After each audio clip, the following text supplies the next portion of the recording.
Ya, kita mesti menang dalam kita memerangi pandemik COVID-19 ini dengan semangat kita, jaga kita dan juga sudah pastinya pelbagai inisiatif yang telah dilaksanakan oleh kerajaan untuk membantu masyarakat kita, khususnya masyarakat yang terjejas akibat pandemik COVID-19 ini berdepan dengan cabaran pandemik COVID-19 ini, khususnya melalui pakej pemulih dan juga melalui pelan pemulihan negara. Dan hari ini seperti yang kita janjikan tadi, kita akan bercakap berkenaan kepentingan imunisasi untuk ibu mengandung. Ya, jadi kita bersama-sama menerusi Skype pada waktu ini Profesor Dr. Jamil Hassan yang merupakan pakar perunding fetal maternal, pakar perunding dan pensyarah pelawat UiTM. Assalamualaikum dan selamat pagi. Waalaikumsalam dan selamat pagi. Okey, baik Prof. Pertama sekali kita mohon untuk dijelaskan sedikit tentang penilaian risiko dan juga manfaat vaksinasi khusus bagi ibu mengandung. Silakan. Terima kasih kerana soalan itu. Kita tahu bila seseorang itu mengandung, akan berlaku perubahan pada sistem wanita tersebut seperti sistem kardiovaskular dan juga sistem imun. Dan sistem imun sewaktu wanita mengandung ada sedikit penurunan. Ini adalah satu perubahan yang biasa untuk menjaga bayi di dalam kandungan. Tapi ini akan menyebabkan ibu-ibu mengandung tu lebih berisiko terdedah pada penyakit-penyakit. Kita harus melihat penyakit-penyakit yang sedia ada pada sekarang ini seperti influenza, batuk kokol dan sekarang COVID-19. Dan kita tahu ibu-ibu yang mengandung secara dasarnya kalau mereka mendapat COVID-19 katakan, secara dasarnya simptom-simptom yang kita tahu sekarang adalah tidak berapa adalah simptom yang kecil, tetapi ada segulungan ibu-ibu mengandung terutama mereka yang mempunyai faktor risiko yang lain, mereka boleh mendapat COVID-19 yang lebih teruk yang boleh mengakibatkan mereka memerlukan rawatan rapi dan seperti ke ICU. Jadi adalah penting untuk melihat dari segi ini kerana kita tahu risiko ibu mengandung adalah tinggi dari mendapat penyakit berjangkit. Dan kita juga tahu dari daripada vaksin-vaksin yang sedia ada. Kita kena lihat dengan fakta yang sedia ada. Dan seperti pandemik yang lalu di mana influenza pada 1918, H1N1 pada 2008 dan kita tahu vaksin influenza yang telah diluluskan pada 1938 lagi dan telah digunakan 1940 lagi dan ia mempunyai impak yang tinggi untuk menurunkan risiko ibu-ibu mengandung untuk mendapat penyakit influenza ataupun seperti batuk kokol. Dan vaksin yang sedia ada untuk batuk kokol seperti Tdap telah diluluskan untuk penggunaan 2005 lagi. Dan kita tahu ia kalau diberikan pada ibu mengandung akan mengurangkan kadar jangkitan pada ibu tersebut dan juga melindungi bayi yang akan lahir. Sama juga dengan COVID-19. Kita tahu COVID-19 walaupun dia pandemik cuma baru kurang daripada 2 tahun tapi ia adalah sejenis penyakit berjangkit dan sekarang kita ada vaksin untuk menangani COVID-19. Jadi adalah penting ibu-ibu mengandung juga diambil kira untuk mendapat imunisasi COVID-19 untuk melindungi mereka khasnya daripada mendapat jangkitan COVID-19 dan jikalau mereka mendapat jangkitan, kadar jangkitan itu tidaklah terlalu tinggi dan simptom-simptomnya adalah yang kecil dan tidak melibatkan ibu itu untuk mendapat rawatan khas seperti ICU care. Perincian dan juga penjelasan yang cukup mendalam daripada doktor tadi. Dan kita lihat juga dalam situasi semasa sekarang ini masih ada dalam kalangan wanita hamil di luar sana yang masih ragu-ragu untuk mendapatkan vaksin COVID-19 ini kerana mereka beranggapan bahawa vaksin COVID-19 ini akan memberi impak ataupun kesan kepada kandungan mereka. Jadi mungkin doktor boleh memberikan penjelasan yang lebih terperinci lagi berkenaan kenapa wanita hamil ini dikategorikan sebagai golongan berisiko tinggi dan manfaat vaksin ini kepada mereka dalam memberi perlindungan daripada jangkitan COVID-19 ini? Kita tahu kalau kita tidak hamil pun kalau kita mendapat satu vaksin kita akan mengambil kira faktor risiko dan juga wanita hamil mereka akan mengambil kira sebab mereka hamil dan ada kandungan di dalam jadi mereka bimbang vaksin-vaksin yang didapati boleh mengakibatkan masalah kepada kandungan mereka so itu adalah perkara biasa jadi sebagai healthcare provider atau sesiapa yang ingin berbincang mengenai vaksin pada wanita hamil perlu membincang mengenai faktor risiko kebaikan vaksin dan juga faktor risiko penyakit itu sendiri. Seperti COVID-19 kita tahu daripada tahun lalu lagi, kalau mereka mendapat COVID-19 daripada sewaktu mengandung, kebanyakan mereka hampir 80% adalah dalam simptom yang kecil, tetapi ada di kalangan wanita boleh mendapat simptom yang lebih teruk. Jadi faktor risiko lebih tinggi dan kita lihat pada vaksin. Nah, kita juga kena lihat impak vaksin yang sedia ada. Dan vaksin yang sedia ada, data-data sains menunjukkan ia mempunyai impak yang tinggi untuk melindungi wanita dan bayi di dalam kandungan, bayi yang bakal lahir dari penyakit-penyakit seperti influenza batuk koko yang saya katakan tadi. Jadi sekarang kita lihat mengenai vaksin COVID-19 ni. Now, COVID-19 ini adalah satu penyakit yang baru saja. Baru saja tak sampai 2 tahun, walau influenza dah melebihi hampir 100 tahun lagi. Jadi of course mereka akan merasa risau. Jadi kita perlu melihat pada fakta.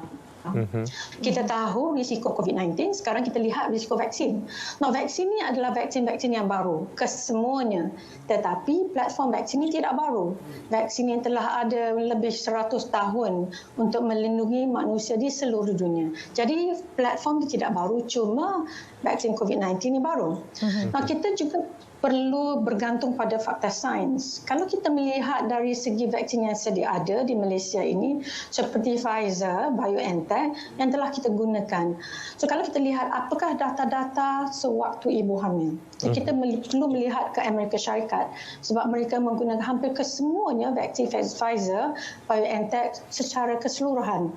Jadi sekarang ni hampir melebihi 100,000 ibu-ibu mengandung yang telah mendapat vaksin Pfizer BioNTech dan tidak menunjukkan kesan sampingan yang serius. Cuma kesan sampingan yang kecil dan kita tahu efikasi, impak dia sangat tinggi.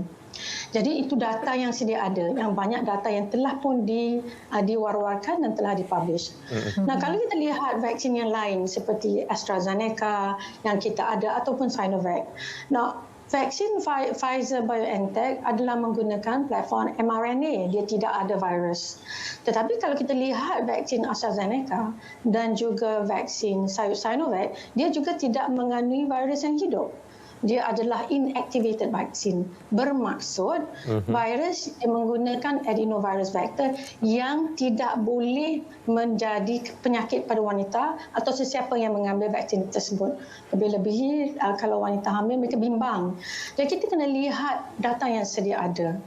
Kita telah menggunakan inactivated vaksin ini sangat lama seperti hepatitis. Telah digunakan lebih pada 50 tahun lagi dan dia tidak mendatangkan masalah kepada sesiapa yang menggunakannya. So dia platform yang sama. Walaupun buat sementaranya kita tidak ada data-data yang kukuh mengatakan vaksin ini telah digunakan secara berleluasa di dalam kehamilan dan tidak mendatangkan kesan sampingan tinggi, tidak ada data begitu di dalam AstraZeneca ataupun Sinovac. Tetapi kalau kita lihat AstraZeneca, ada juga mereka yang telah diberi vaksin dan tiba-tiba mengandung. Mereka tidak tahu mengandung. Dan mereka diikuti dan fakta menunjukkan walaupun kecil, tidak ada masalah yang ketara. Jadi kita sama juga dengan Sinovac. Dia tidak diberi pada wanita yang mengandung. Tetapi bila mereka diberi vaksin itu sebelum mengandung, tiba-tiba mereka mengandung dan mereka melihat mereka adalah selamat dan tidak ada masalah. Jadi data-data itu kecil. Tapi kita tahu efikasi vaksin itu adalah tinggi. Dan kita melihat kadar penyakit COVID-19 sekarang di Malaysia adalah tinggi. Dan kalau boleh kita nak semua orang dapat Pfizer BioNTech sebab data tu banyak. Tetapi kita juga harus melihat AstraZeneca, Sinovac dan vaksin lain Moderna, efikasi dia tinggi pada mereka yang tidak mengandung.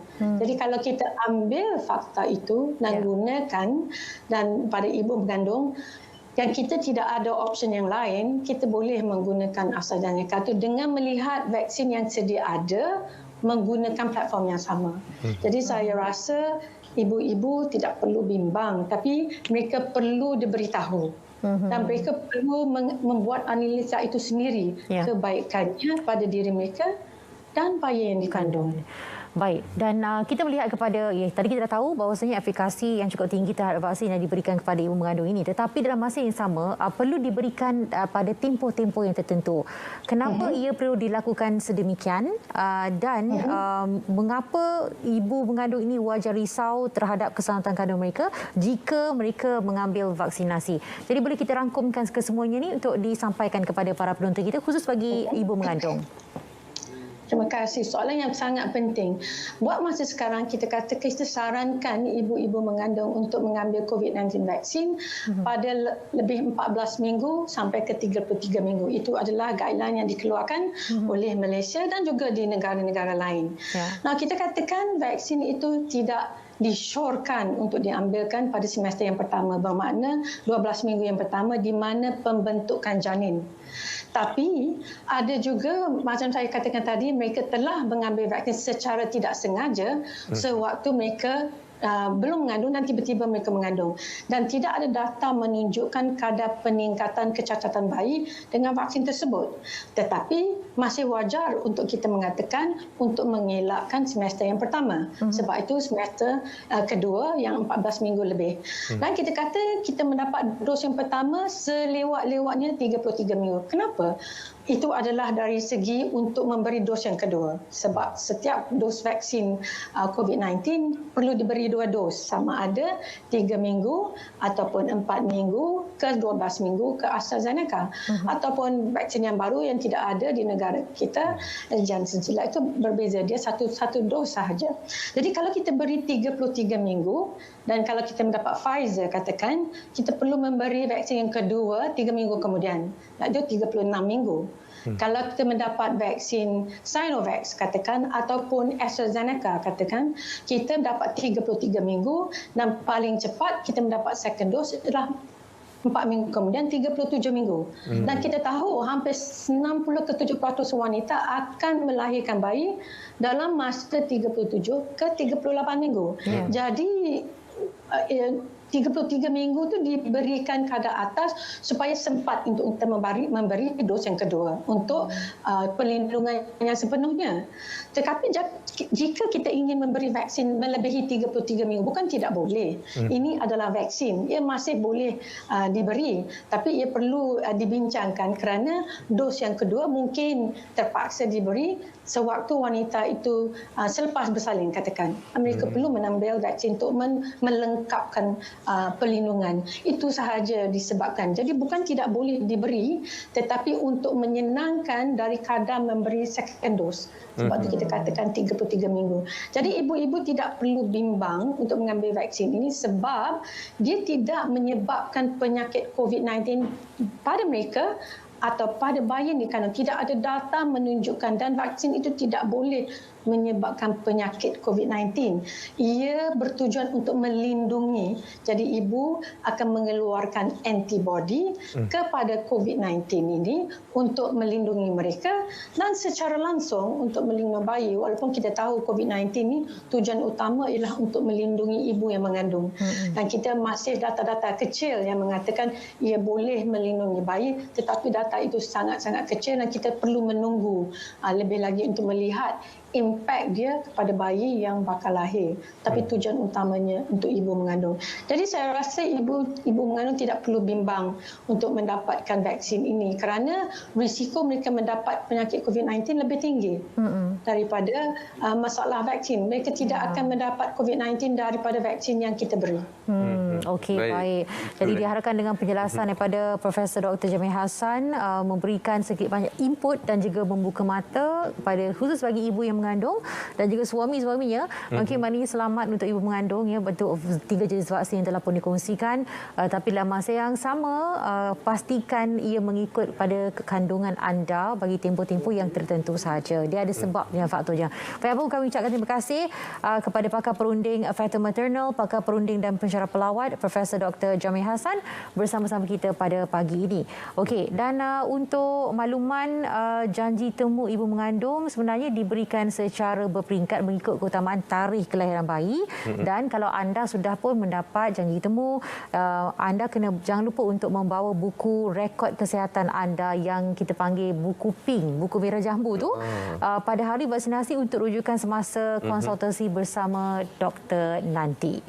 Itu antara perkara yang perlu kita berikan perhatian, dan kita harap melalui huraian yang disampaikan oleh pakar kita tadi dapat memberi keyakinan kepada wanita hamil di luar sana untuk mendapatkan vaksinasi COVID-19 untuk memberi perlindungan bukan sahaja kepada diri tapi juga kepada kandungan. Jadi jangan ragu-ragu dapatkan vaksin COVID-19 dengan kadar segera kerana wanita hamil ini merupakan kelompok yang berisiko tinggi yang dikategorikan oleh pihak kerajaan.